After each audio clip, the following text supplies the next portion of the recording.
Presentamos No es tan simple como parece. Las respuestas del Dr. Miguel Núñez a tus preguntas del día a día. Bienvenidos. ¿Puede un pastor cristiano casar a una pareja de no creyentes? Bueno, ahí las opiniones están divididas.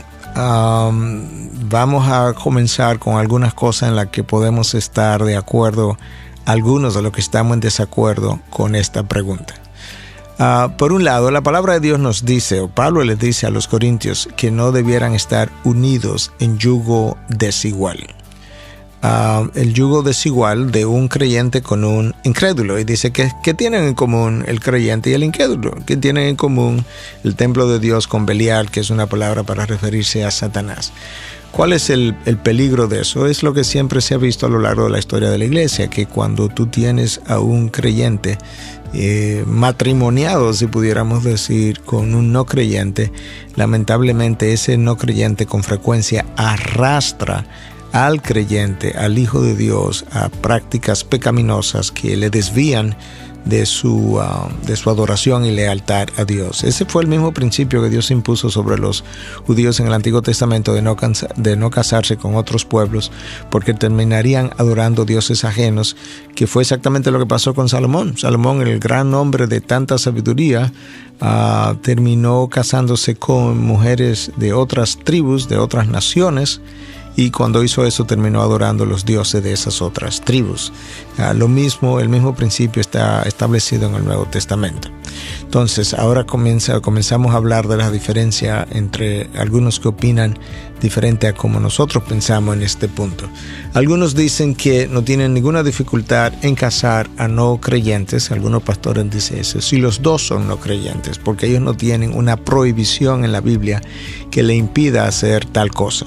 Y uno pudiera decir, oh wow, ahí hay sabiduría. Y entonces esa persona pudiera decir, bueno, es una oportunidad para predicar el evangelio en medio de la ceremonia en la que yo estoy realizando. Pero mi primera observación es que muchos de los que opinan así no predican el evangelio en la ceremonia, sino que hacen un sermón común y corriente de bodas. Pero hay otros que yo sé que han predicado el evangelio en medio de la boda. ¿Por qué nosotros no pensamos de la misma manera? Bueno, no lo pensamos porque nosotros creemos que el matrimonio cristiano es para cristianos, número uno. Número dos, porque el matrimonio en general, pero en particular el matrimonio cristiano, es para representar la unión de Cristo con su iglesia. Y realmente no vemos cómo un cristiano uniéndose a un no cristiano puede representar la unión de Cristo con su iglesia. ¿Cómo puede ejemplificar la unión de ese Cristo con su iglesia que él llama mi novia? De esa manera, entonces, nosotros pensamos que el matrimonio, si es una ceremonia cristiana, debe ser para cristianos, donde podamos representar la unión de Cristo con su iglesia y honrar la unión de Cristo con su iglesia. A la hora de bendecir a la pareja, ¿qué le decimos? Porque en realidad las bendiciones que pronunciamos, las pronunciamos en el nombre de Cristo y la estamos pronunciando sobre alguien que no cree en el nombre de Cristo. En tercer o cuarto lugar, si el matrimonio cristiano es tan importante para esta pareja, ¿por qué no se convierten? Porque ¿cuál es el afán, diríamos nosotros, de casarte en la iglesia y tener una ceremonia cristiana acerca de un Dios en el que tú no crees? Y si la presión es social, porque los padres de uno o del otro quisieran tener dicho matrimonio en la iglesia, entonces eso es una mala razón para tener un matrimonio cristiano. No debe haber una razón social para hacerlo. La razón debe ser espiritual.